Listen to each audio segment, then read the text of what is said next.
So you were asking about the I forget what they're calling it, the update that's coming up, the helpful content update. Yeah. Is it coming up, or as Yusuf, you were saying that it's already been implemented, or they're starting it, or what?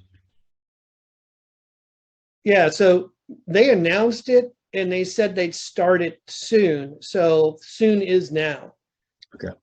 So what usually happens when Google does an update like this, a significant update, is they roll it out gradually.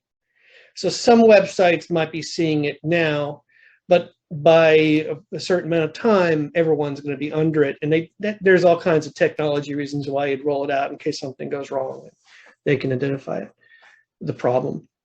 But yeah, the helpful content. What have you heard about the helpful content update, Dave? The only thing that I heard about it today because we use Rank Math Pro, and they sent an email out, and then it linked to this page with some information, and they have a video talking about it. I just haven't had a chance to watch it. I thought, oh, I'm going to be on with David and Yusuf. Let me ask them. And I went on to other things. Yeah. So I think I've heard, like you, that this is Google's attempt at getting at AI-generated content, which is true. I think there's some truth to that. But a few weeks ago, maybe a month ago, John Mueller from Google explicitly came out to say that Google does not like AI-generated content. Mm-hmm. So it was already on the official record of this is something Google doesn't want. So that could have been the warning, and then this is the shots fired, right? So if that's what it's targeting, AI-generated content, which a lot of people are using, we'll see how good it is to determine that. Ultimately, I think what this is trying to address is not just AI-generated content, but SEO tacticians, and I will put myself among them, who will often generate new content on a regular basis for the purpose of adding new content. So there's always been a balance in the SEO world between quantity and quality. Now, good SEOs always err on the side of quality rather than quantity, but quantity works. And if you did nothing but add content to your website on a regular basis, you're going to see more search traffic. And by law of large number, that search traffic is going to convert. So there have been some who have SEO strategies that just err on the side of, I don't care what's on the site, just keep publishing. Now, to do that, some people have resorted to AI to generate that kind of content. And this might be an update to get at the AI, but I think it's an update to get at that strategy of just keep pushing content, regardless of whether or not you're answering something new or different than anybody else has ever said. Because the word from Google about this update is that the content should be, I wish I could quote it, but the idea is it should be new, providing new and correct information, not just answering the same question that a bunch of other websites have already answered. Well, can I ask a question about that, though? Of course. It seems like it's, when you talk about useful, to me, it seems like it's going to be helpful, even because, I mean, unless it's something that's happening, like somebody's discussing something that's happening in the news today, like the latest in monkeypox or FBI raid or something like that, it's not going to be very new content. It's hard to get it to be like brand new, right? In other words, you could update things like if it's say how to grow a green lawn, right? How are you going to get something really new? Exactly. It's very, very, very difficult. So I had always thought that you put your take on it, but it's important to have that content on your website to be helpful to your clients or to somebody coming to your website for something that might be new. Then it's kind of like, oh, that becomes more of the go-to place for them to get all the content that they need to know about a subject, even if it's similar to somebody else's. So that's a really interesting thought, and a lot of people have a strategy about their website, whether they're thinking SEO or not, to do that. But I think that betrays an assumption about how people use websites. I think people use a website because they're trying to find a solution or information.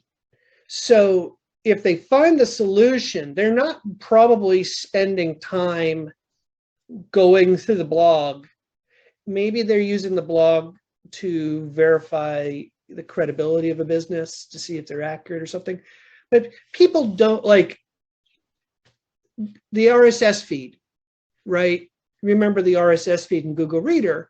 And the idea was you could subscribe to your favorite websites, right? And so you'd read your favorite websites. Well, there's solutions like Feedly, which frankly I use every day, that are still out there that are stuff, but a lot of people don't consume content that they rely on their social media feed as their feed reader and stuff like that. But people don't typically go, oh, I wonder what Reliable Acorn says today, right? They don't go to my website and say, well, what's the latest post there? They probably are going to Reliable Acorn site because they're like, oh, I need an SEO solution. And they find the SEO page, hopefully they land on it from a Google search, and then they're going to click around the site to look at, who is this person, what are their credentials. They might look at the blog as another way of evaluating the credentials before they contact. So having your site to be a repository to answers everything on that topic is probably from an era where it's a different approach to websites. What do you think? You're basically saying it's kind of out of date. And you should really, if you're going to do new content, you should really look at the questions that people are asking, right? Your keyword research. And then when you're doing your keyword research, obviously you're going to see what other people's content is and see what you can add and make helpful or expand or something like that. Yeah, I think that's probably right. But I'll admit that my guilt sometimes is, well, I want to write some topics for my clients' sites, and I will just say, okay, I just want it unique. And I'm not really necessarily trying to add to the conversation. I just want more content on my client sites. And I think this algorithm is about things like that. Right. So I have seen some clients who really buy into the idea where we have to publish 3 times a week at least. Well, if you're under that kind of pressure to produce that much content, how much new can you say if you're going to stay on topic? Well, yeah, and it's like, so then the other problem I have with that is from an SEO, from like you or me, if we're doing SEO for a client, how do we get to something that's really, we can round out knowledge when we're writing articles for somebody, but we can't be the expert. Right. You know what I mean? So like, we can be the expert in our own field, but if I'm having somebody unless we find a content writer who is an actual expert on something, but I'm thinking about somebody who's an expert in an area, they're billing themselves as an expert, they've got unique content, they're doing research. How do you get content writers who are that good on things? So for me, because even though I'll admit that I tend to produce more content as an SEO solution, I do want to focus on quality content. Well, I'm not saying it's not quality. Right. Well, here's the way I compensate for that. Number one, I have my clients who are the experts in their field approve the content before it gets published. They're reviewing it. They can Mhm. check nuances that I got some great writers, but they're never going to be, they don't have an engineering degree. They don't have a law degree. They're not a doctor. So we need an expert like that to review it. And the accountability we have is that we're ghostwriting. So it's going in the name of an engineer. That engineer has credentials. They have reviewed the content. It gets published under their name. So therefore, there is some credibility with it. And frankly, that engineer wants to make sure if it's being published in their name, they're not saying something that's wrong. That does create a separate problem, which is even worse with lawyers. Lawyers will never approve anything because their job is to say no. And so we have to have strategies to adjust to that.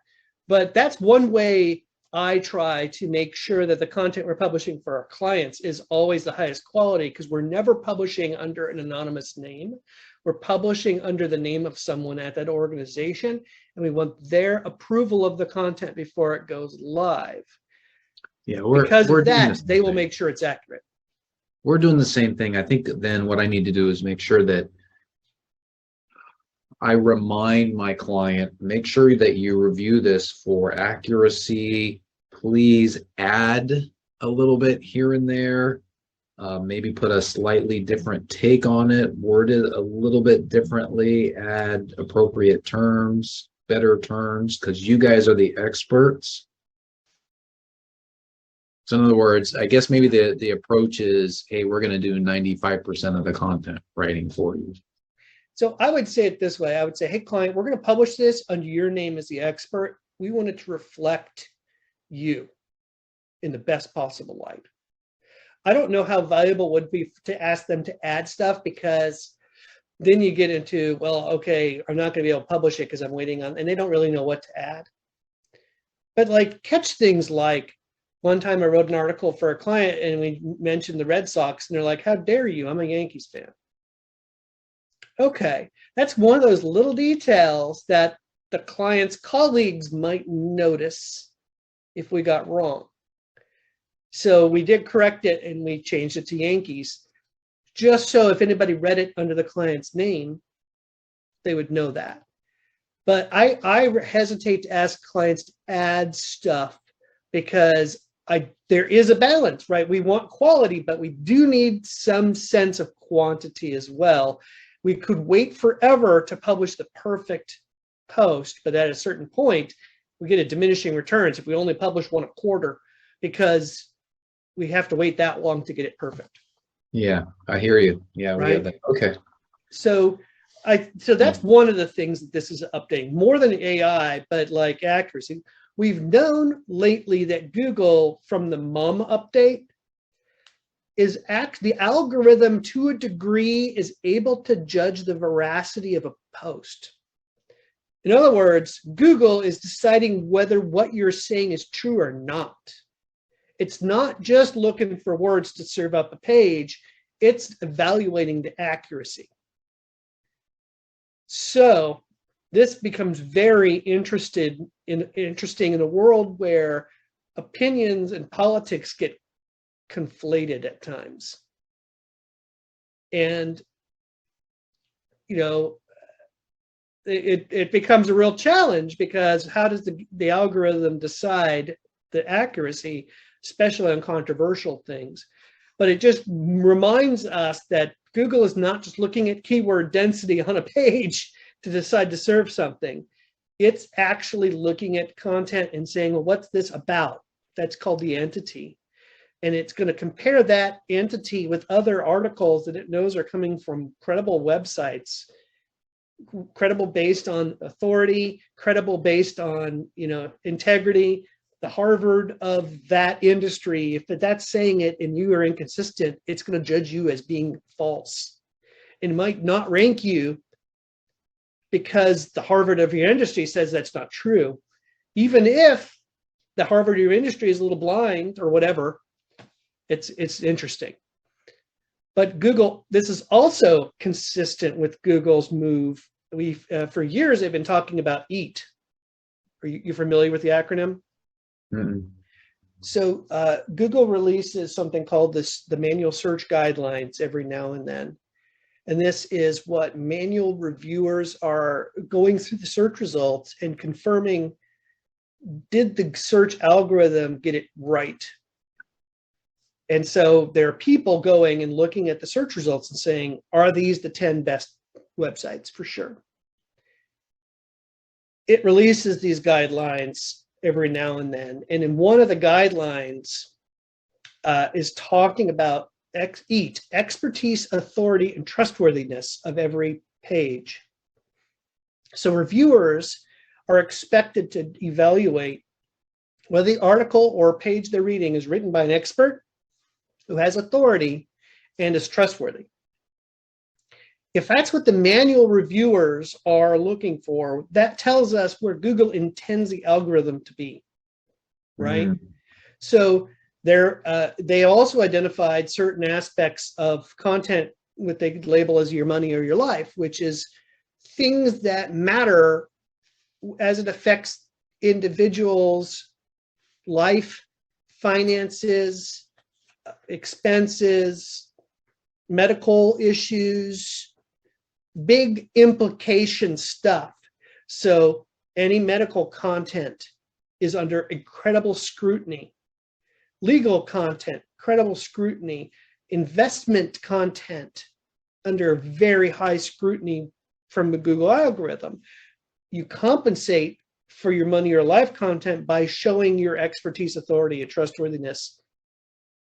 So when Google started rolling this out, we saw a lot of medical websites decrease in traffic because they didn't show that a doctor had actually written or at least approved that content.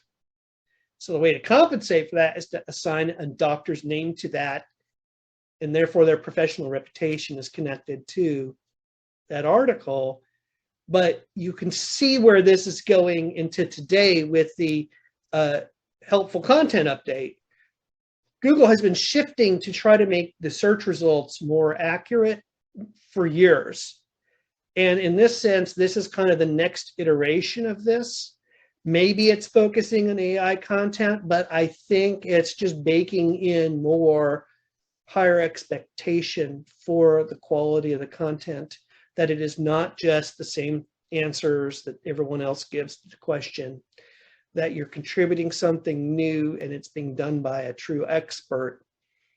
That's the way I understand this is going. But again, when we see more data, we're going to be able to narrow it down and say what is it that Google's looking for. Okay.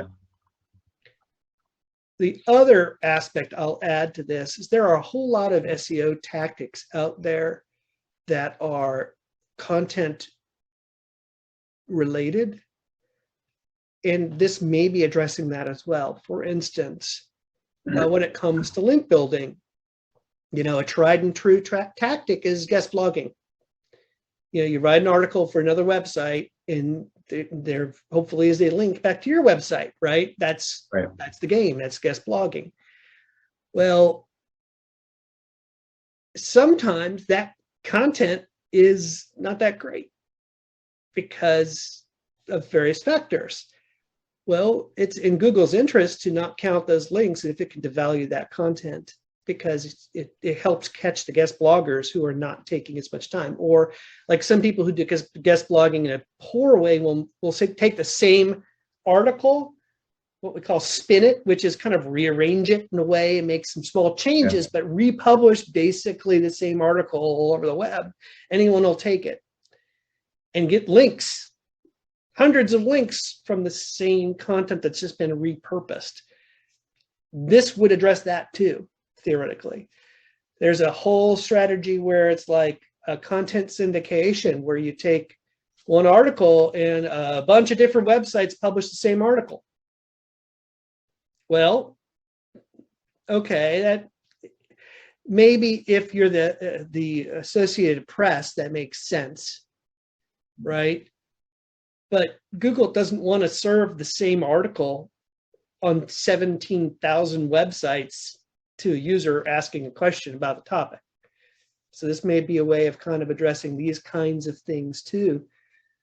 But it's just really consistent with where Google's been going. They really, really want to fight disinformation. They really want accuracy. They want people to have confidence that the search results are helpful and not just content for SEO's sake. So this should be a pause for everybody producing content on the web to say, are we doing a good job producing and contributing to the conversation rather than checking a box to get another thing on the blog this week? Does it imply that if you do this, say it's not helpful content, does it imply that they would penalize you elsewhere or not? So that's an interesting question. That brings up the question of what's the difference between a penalty and an algorithmic ranking thing. So there's probably a better term than algorithmic ranking thing, but sometimes Google will penalize a website, right? Yeah. You are in violation, therefore you are getting what's called a manual action. And you will always find out about this in your Search Console account under the manual action tab. In other words, Google's identified you are trying to cheat the system, and we're going to tell you about it, and we're going to give you the chance to fix it, and then you have to resubmit your website to Google saying, we fixed it, we're sorry, we won't do it again. That's the manual action. That is a penalty.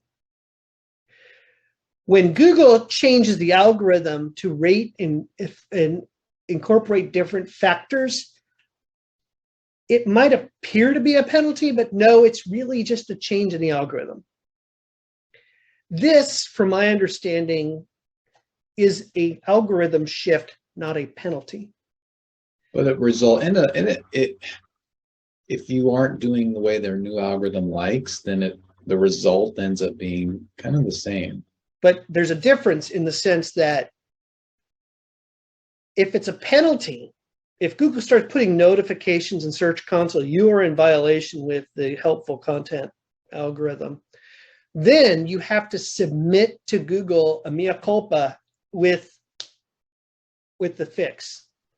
If it's an algorithmic change, the solution is remove the bad content, update the content to make it more accurate, and then algorithmically you will recover without having to go to Google and say, I'm sorry, I did it wrong. Okay, yeah. That's the difference. Yeah, good point. Okay. Now that's a challenge because like you're relying on Google to reindex your content, and maybe we don't know how long it's going to take, which is frustrating. But if it's a manual submission, then that's actually pretty bad, and that could take a long time before Google gets to you. Google has been moving in the direction of algorithmic changes lately, not manual actions. I haven't heard of a manual action in a while, actually. I feel like Google has baked everything into the algorithm these days that they want to use. So whereas in the past you might get a notification if you're doing bad link building, I think nowadays Google, and they would say it too, that they've baked in bad link building to the algorithm and they just ignore bad links. Okay. I say that to say I'm really careful about telling clients their website's been penalized. That sounds terrible and it's scary. But I would tell a client, hey, Google changed the algorithm and we need to adapt. That's just, hey, you remember when we used to publish 3 articles a week and we kind of didn't care what they said as long as we had 3 articles? Yeah, that doesn't work anymore. We can't do that. Okay. So while, like, going back to what you were talking about with, one of the guest posting strategies that you would do to get links and you would just kind of spin the same article, it's almost like your strategy needs to be more more sophisticated than that. Well, I want to get an article about this published elsewhere, and an article about this published elsewhere, and an article about this. It's almost like you need to have your subject items, start listing those things and saying that I want articles specifically on those things out there.